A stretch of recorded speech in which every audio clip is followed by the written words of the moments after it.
लोग अमीर होते जा रहे हैं और तुम गरीब के गरीब क्यों हो? देखना जरा ईमानदारी से, गली में, गांव में, कस्बे में, हर जगह तुम्हें एक सा दृश्य दिखेगा।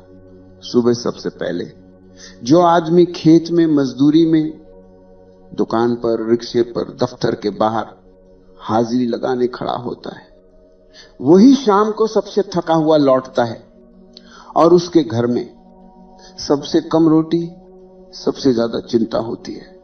और जो आदमी इतना पसीना नहीं बहाता, जो हर वक्त हांफता नहीं, जो थोड़ा चुप बैठकर देखता है, सोचता है, योजना बनाता है, धीरे धीरे उसके पास जमीन बढ़ती जाती है, दुकानें बढ़ती जाती हैं, नाम बढ़ता जाता है, तुम्हारे भीतर कसक उठती है। मेहनत तो हम ज्यादा करते हैं, फिर अमीर ये क्यों हो रहे?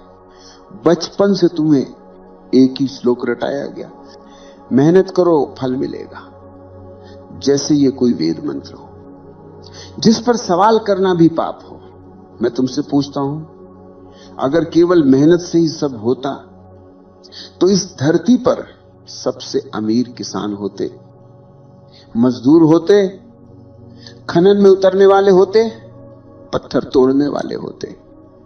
इतिहास देखो, सबसे अमीर हमेशा वे बने जिन्होंने दिमाग चलाया, रणनीति बनाई, दूसरों की मेहनत को अपनी दिशा दी। राजा खुद खेत नहीं जोतता था, सेठ खुद गोदाम में बोरी नहीं ढोता था, साम्राज्य बनाने वाले खुद ईंट नहीं उठाते थे।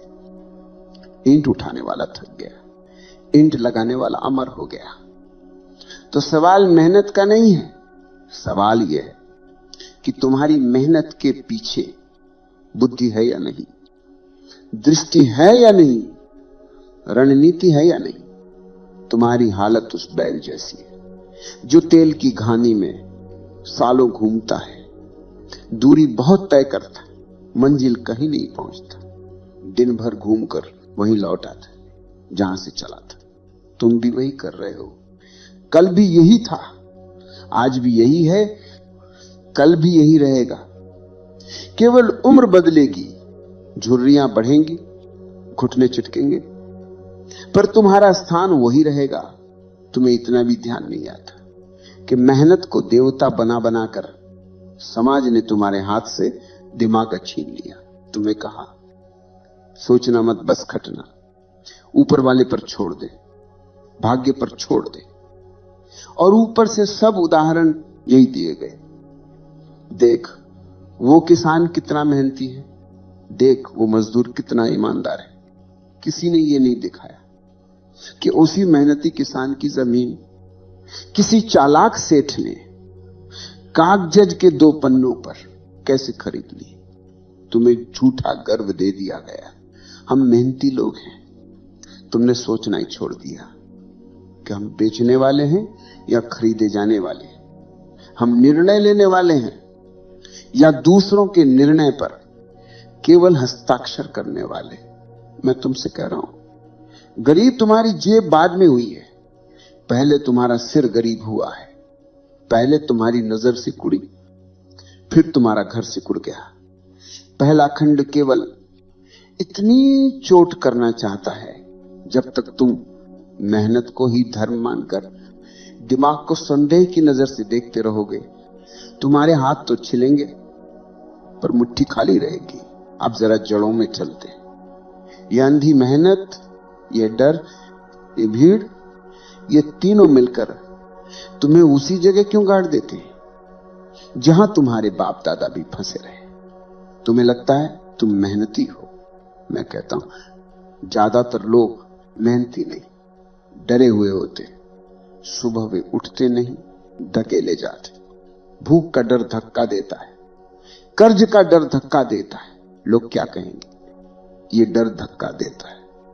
जो काम डर से उठता है वो तुम्हें रोटी तो दे सकता है, रास्ता नहीं दे सकता। डर कहता है बस इतना कर कि आज बच जाए, कल देखा जाएगा। कभी किसी बूढ़े मजदूर की आंखों में गहरे उतर कर देखना। 70 साल पुरानी थकान मिलेगी पर भीतर कोई नक्शा नहीं मिलेगा। 70 साल से वो वही चक्कर काट रहा है। ये जो डर है, इसी ने तुम्हारी मेहनत को नौकर बना दिया है, मालिक नहीं बनने दिया। फिर आती है भीड़। इतिहास में भीड़ ने कभी साम्राज्य नहीं बनाया, भीड़ ने केवल जयकारे लगाए।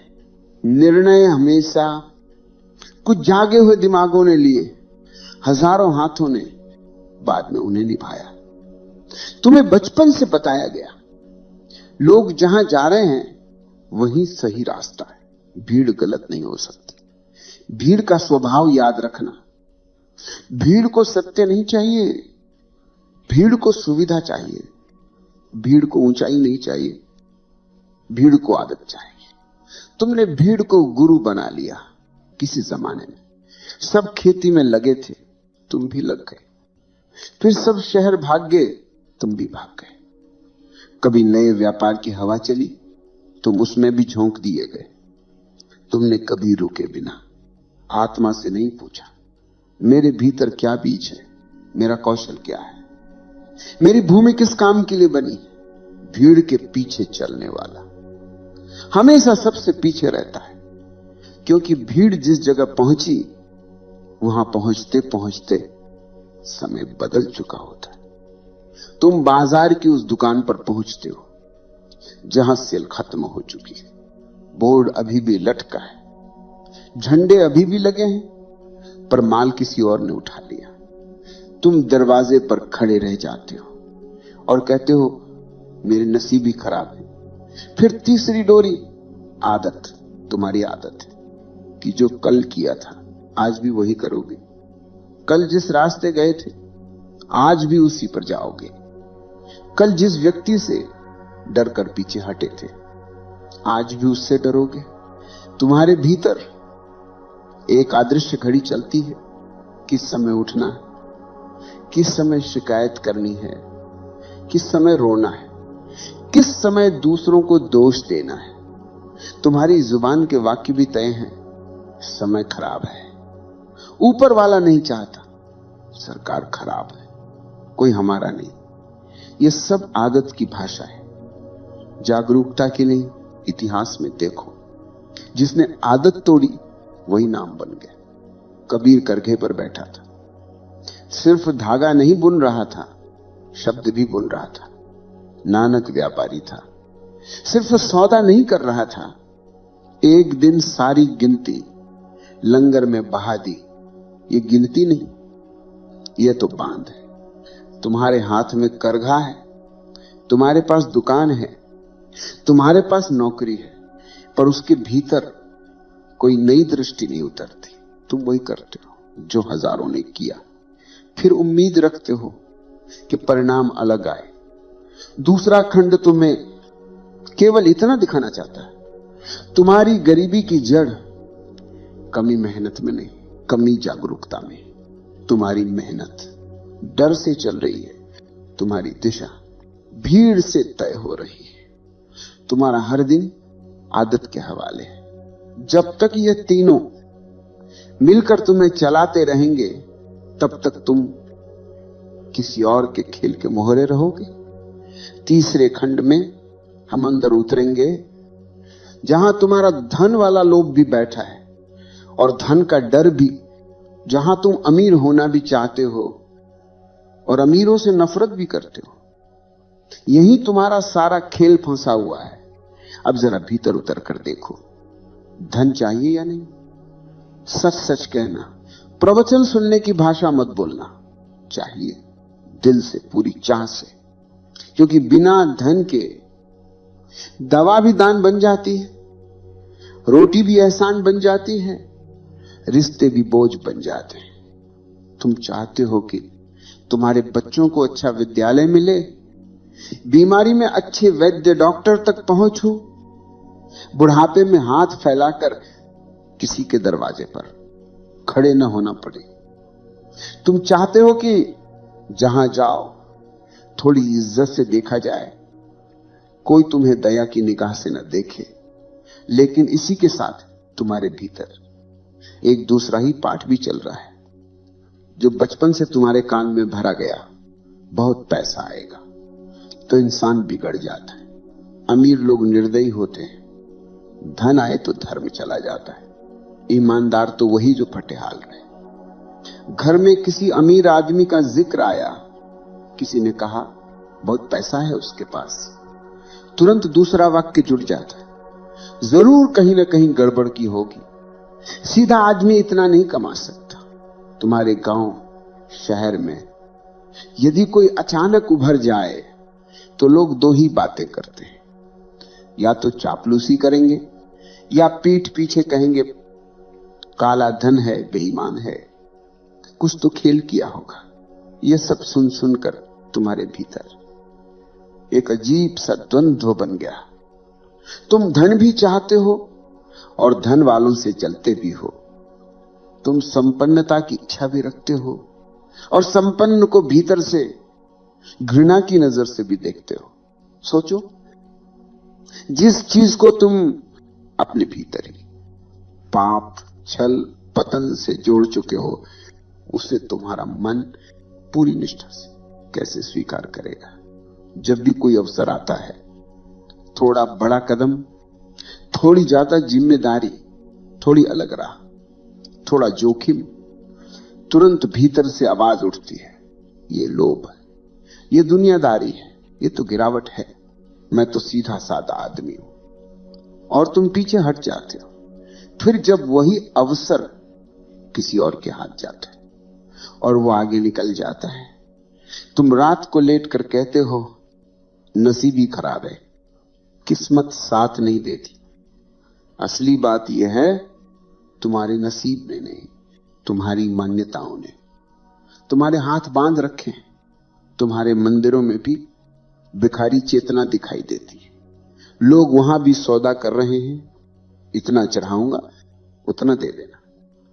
यह भी धन की ही भूखमरी है।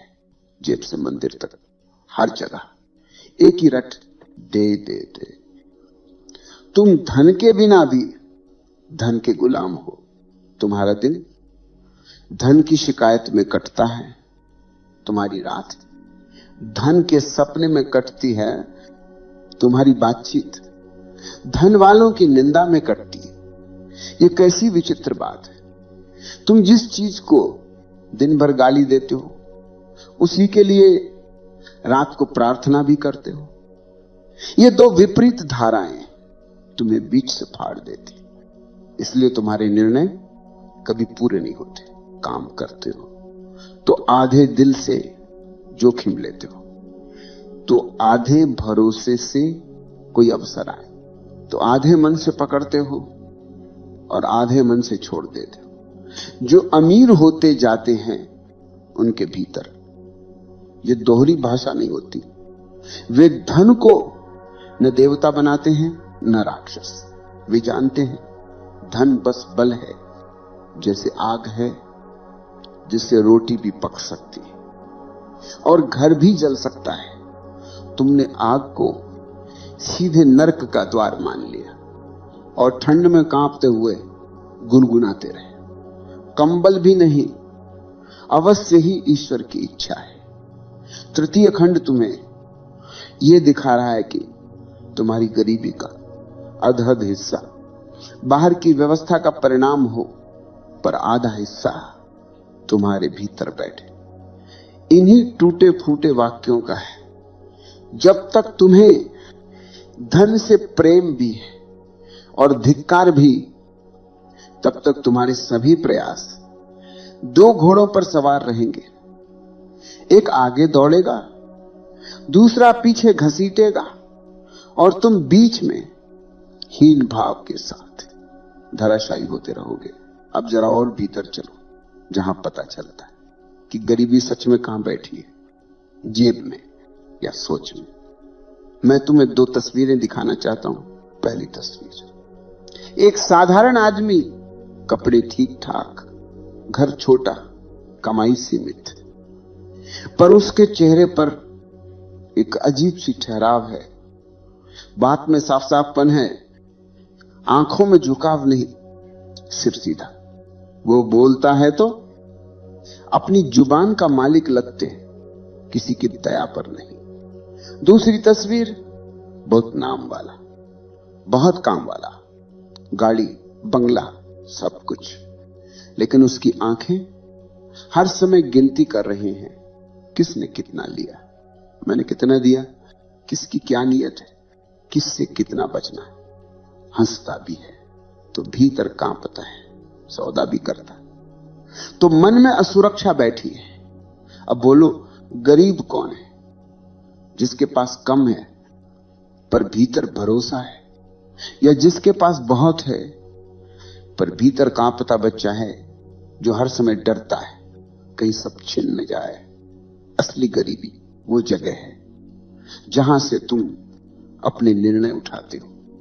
यदि तुम्हारे हर निर्णय की जड़ में डर बैठा है, तुलना बैठी है, भीख मांगती नजर बैठी है, तो धन चाहे जितना हो तुम भिखारी ही रहोगे। देखो अपने आसपास कितने लोग हैं जो हर समय यही बोलते मिलेंगे, कमी है, कमी है, कमी है।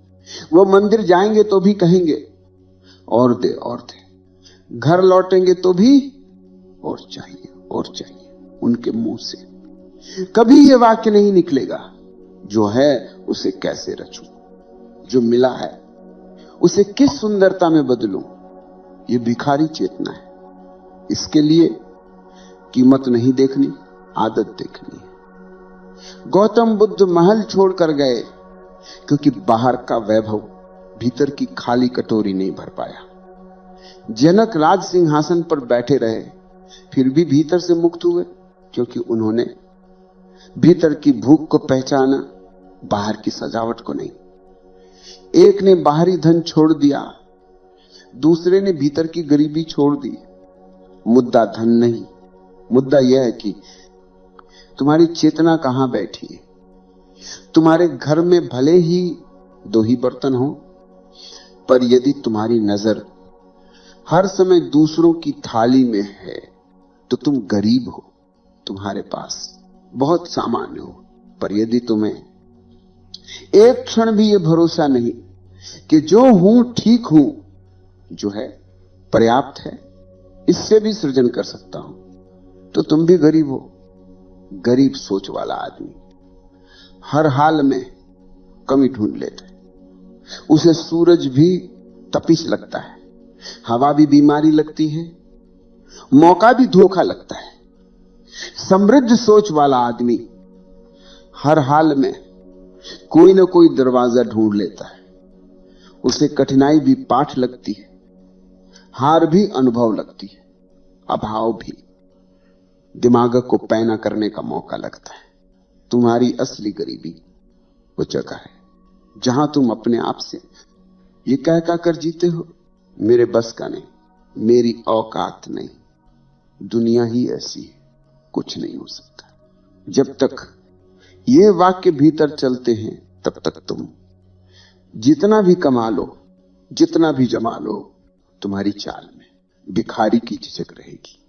चतुर्थ खंड तुम्हारे हाथ से बहाने छीन रहा है। ये कह रहा है, यदि जेब खाली है समझ में आता है, पर यदि सोचना खाली है तो ये तुम्हारी जिम्मेदारी है। उस दिन से तुम अमीर होना शुरू हो गए, जिस दिन तुम पहली बार ईमानदारी से ये मान लोगे, मेरी गरीबी का पूरा दोष न सरकार का है, न समय का, न भाग्य का। एक बड़ा हिस्सा मेरे अपने डर, मेरे अपने भ्रम, मेरी अपनी भीड़ परस्ती का है। जहां यह स्वीकार आता है, वहीं से भीतर एक नई ताकत जन्म लेती है जो कहती है, ठीक है, जे बाद में देखेंगे, पहले सोच बदलते हैं। और सोच बदलने की शुरुआत यहीं से होगी जहां तुम हर निर्णय से पहले क्षण भर रुककर पूछो, ये मैं डर से कर रहा हूं या स्वतंत्रता से, भीड़ से कर रहा हूं या अपनी समझ से। यहीं से 5वां और 6ठा खंड अपनी बात को आगे बढ़ाएंगे, जहां मेहनत को जागते हुए दिमाग से जोड़ा जाएगा और जहां से असली अमीरी की ओर पहला कदम उठेगा। अब एक बात साफ साफ समझ लो, अगर तुमने मेरी बात से यह निकाल लिया कि मेहनत बेकार है, तो फिर तुमने वही किया जो तुम हमेशा करते रहे हो, और सत्य उठा लिया। मेहनत तो सांस की तरह है। जिस दिन आदमी मेहनत से भागने लगे, उस दिन उसकी रीढ़ टूट जाती। ऐसे लोगों की आंखों में तुम्हें हमेशा किसी न किसी जुगाड़, चमत्कार, चिट्ठी भगत, टोने टोटके की चमक दिखाई देगी। वे सोचते हैं कुछ ऐसा हो जाए कि बिना कुछ किए सब हो जाए। यह भी भिखारी चेतना का ही रूप है। मैं मेहनत के खिलाफ नहीं हूं, मैं अंधी मेहनत के खिलाफ हूं। कृष्ण अर्जुन से कहते हैं कर्म कर, पर बुद्धि के साथ। बिना बुद्धि के कर्म केवल चक्र है, बुद्धि के साथ कर्म यात्रा बन जाता है। तुम्हारा हाल अभी यह है कि तुम बैल की तरह जुतते हो और सोचते हो कि इतने चक्कर घुमा दिए, अब घानी का मालिक मैं हो जाऊंगा। बैल जितना चाहे चक्कर काट ले, मालिक नहीं बनता, क्योंकि दिशा किसी और के हाथ में है। इसलिए पहला काम, मेहनत मत छोड़ो। मेहनत से पहले रुककर देखना सीखो। सुबह उठते तुम्हारे भीतर दौड़ लग जाती है। तुम्हें लगता है देर हो जाएगी, काम छूट जाएगा, आज बहुत काम है। तुमने कभी यह नहीं किया कि 5 मिनट चुप बैठकर अपने दिन को देखो। मैं कहां कहां अपने को बेचने वाला हूं, कहां कहां अपनी ऊर्जा बर्बाद करने वाला हूं। कौन सा काम सच में मेरे जीवन को आगे बढ़ाएगा, कौन सा केवल आदत निभाएगा। ये 5-10 मिनट तुम्हारी पूरी जिंदगी बदल सकते हैं। पर तुम्हें सबसे ज्यादा डर इन्हीं से लगता है, क्योंकि जैसे ही तुम चुप बैठोगे तुम्हें दिखने लगेगा कि तुम्हारे दिन का आधा हिस्सा डर के नाम है, आधा हिस्सा दिखावे के नाम। दिमाग जागने का अर्थ यह है कि तुम अपने कामों की जांच शुरू करो। मान लो तुम खेत वाले हो, अब तक तुमने बस यही सीखा कि जुताई करो, बीज डालो, मौसम भगवान के भरोसे। जागे हुए दिमाग से तुम ये भी पूछ सकते हो इस जमीन पर कौन सा बीज सही है, किस फसल को बाजार चाहिए, किस समय क्या बोना है, क्या बिल्कुल छोड़ देना है। तुम्हें आश्चर्य होगा, जमीन वही, हल वही, आसमान वही, पर परिणाम बदल सकता है। दुकान हो, नौकरी हो, कला हो, व्यापार हो, हर जगह यह प्रश्न तुम्हें अपने आप से पूछना होगा, यह काम मैं डर से कर रहा हूं या समझ से, भीड़ के दबाव से कर रहा हूं या भीतर की दृष्टि से। दिमाग जागने का दूसरा लक्षण यह है कि तुम्हारी ना मजबूत हो। गरीब आदमी अधिकतर हां में जीता, हर बुलावे पर हां, हर अतिरिक्त जिम्मेदारी पर हां, हर शोषण पर भी हां।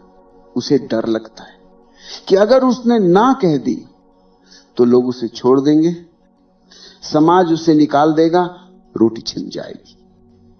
समृद्ध सोच वाला आदमी जानता है कि कहां झुकना है और कहां सीधा खड़ा होना है।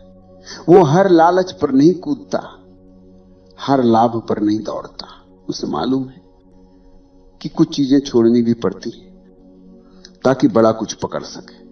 तीसरा लक्षण, असफलता से तुम्हारा रिश्ता बदल जाए। अभी तुम्हारी हालत यह है कि एक बार चूके तो सालों तक रोते रहते हो। जैसे बच्चे को कभी किसी ने कहा था तू कुछ नहीं कर सकता, और वो वाक्य आज तक तुम्हारी हड्डियों में गूंजता है। जागा हुआ दिमाग असफलता को कचरा नहीं, खाद बना देता है। वो देखता है मैं कहां सोया था, कहां मैंने भीड़ की सुनी, कहां मेरा निर्णय डर से हुआ। फिर वो अगली बार उसी जगह ज्यादा आंख खोलकर जाता है। जो लोग ऊपर उठते हैं उनकी जिंदगी में गलतियां तुमसे कम नहीं, तुमसे ज्यादा होती हैं। बस फर्क इतना है कि वे हर गलती से सीखते हैं, तुम हर गलती से अपने ऊपर ठप्पा लगाते हो। धीरे धीरे तुम्हारी मेहनत अपना धर्म बदलने लगती है। पहले मेहनत तुम्हें थका देती थी, अब मेहनत के साथ समझ जुड़े तो वही मेहनत तुम्हें पैना बनाती है।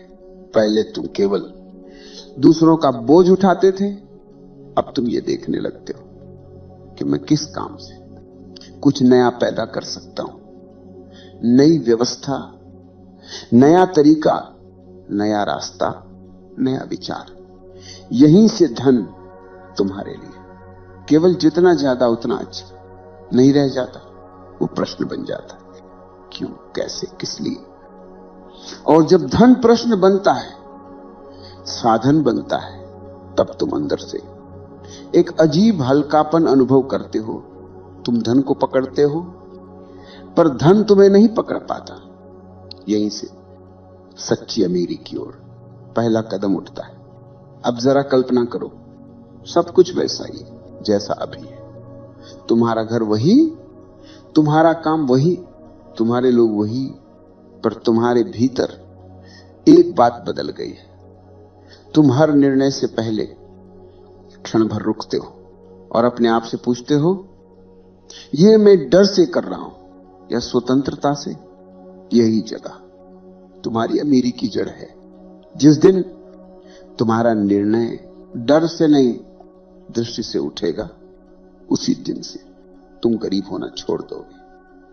चाहे जेब अभी भी हल्की हो, असली अमीर वो नहीं जो तिजोरी में बंद है। असली अमीर वो है जो विकल्पों से नहीं डरता, जिसे अगर एक रास्ता बंद मिले तो वो दूसरा खोज लेता है, तीसरा खोज लेता है, जरूरत पड़े तो अपना रास्ता खुद बना लेता है। गरीब सोच वाला आदमी हर दरवाजे पर जाकर एक ही वाक्य बोलता है, मेरे लिए तो कोई जगह नहीं। समृद्ध सोच वाला आदमी हर दरवाजे से सीखता है, यहां से नहीं, किसी और तरफ से सही। जब तुम भीतर से अपने जीवन की जिम्मेदारी दूसरों से वापस लेकर अपने हाथ में लेते हो तो तुम्हारी चाल बदल जाती है। तुम अब सरकार, समाज, परिवार, नसीब, ग्रह, नक्षत्र, इन सब पर पूरी तरह निर्भर नहीं रहते। वे सब कारक हो सकते हैं, पर मालिक तुम हो जाते हो।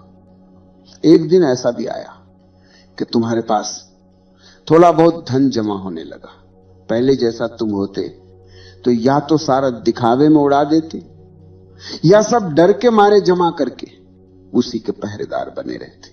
अब तुम बैठकर देखते हो, इस धन से मैं क्या बदल सकता हूं, मेरे जीवन की कौन सी दिक्कत मैं सचमुच हल कर सकता हूं, किस काम में लगाऊं कि मेरी स्वतंत्रता बढ़े, मेरी समझ बढ़े, मेरी जिम्मेदारी गहरी हो। यहीं से धन तुम्हें चलाना छोड़ देता है, तुम धन को चलाना सीख जाते हो। और यदि कभी ऐसा भी समय आए कि जो था वो चला गया, बीमारी में, किसी दुर्घटना में, किसी गलत निर्णय में, तो तुम बिखरते नहीं, तुम बैठकर देखते हो, धन गया है, मैं नहीं गया। जिस दिमाग, जिस हिम्मत से ये आया था, वो अभी भी मेरे पास, मैं फिर बना सकता हूं। शायद इस बार और ज्यादा साफ समझ के साथ ये वाक्य भिखारी बोल ही नहीं सकता, क्योंकि उसका मैं धन से बंधा है। धन जाता है तो उसका मैं भी टूट जाता है। समृद्ध का मैं जागरूकता से बंधा होता है। जिस दिन तुम्हारा भरोसा अपने होश पर आ जाए, किसी संख्या पर नहीं, किसी तिजोरी पर नहीं, किसी कागज पर नहीं, उस दिन से तुम भीतर से अमीर हो गए। उसके बाद धन आए तो अच्छा, न आए तो भी तुम्हारा केंद्र नहीं कांपेगा। तुम जो निर्णय लोगे वो केवल पेट के डर से नहीं, आत्मा की गरिमा से लिया जाएगा। धीरे धीरे तुम्हें महसूस होगा कि असली अमीरी सिर्फ रुपयों का खेल नहीं, सम्मान का खेल भी है, खुद की नजरों में। जिस दिन तुम अपने आप को आंख में आंख डालकर देख सको और भीतर से ये महसूस करो कि मैं अपने डर के नहीं, अपनी समझ के अनुसार चल रहा हूं। उस दिन से तुम्हारी चाल में एक नया आसमान उतर आएगा। शायद बाहर से कुछ ज्यादा न बदले, घर वही, गली वही, धूप वही, मिट्टी वही, पर तुम्हारी नजर बदल जाएगी। और जो नजर बदल जाए उसके लिए सब बदला बदला ही होता है। ये प्रवचन तुम्हें यह नहीं समझाना चाहता कि धन बुरा है, नहीं कह रहा है कि बस धन के पीछे भागो। ये तो बस तुम्हें तुम्हारे भीतर के भिखारी और सम्राट दोनों को दिखा रहा है। जो भीतर से डर में, तुलना में, हीन भाव में जीता है, वह खाली कटोरा लेकर सारी दुनिया के दरवाजे खटखटाएगा। जो भीतर से जागरूक होकर, स्वतंत्र होकर जीता है, वह अपने छोटे से घर में भी राजा की तरफ बैठ सकेगा। अब आगे शब्द नहीं है, अब तुम्हारे पास तुम्हारा जीवन है, तुम्हारी मेहनत, तुम्हारा दिमाग, तुम्हारा डर, तुम्हारे निर्णय। अगली बार जब तुम ये कहते पकड़ो खुद को, मेरे नसीब खराब है, तो थोड़ी देर चुप होकर अपने से यह भी पूछ लेना, नसीब कितना जिम्मेदार है और मेरे डर की सोच कितनी जिम्मेदार है। यहीं से पहली दरार पड़ेगी, और जहां दरार पड़ती है वहीं से प्रकाश भीतर उतरना शुरू करता है। बाकी काम मौन करेगा। यदि तुम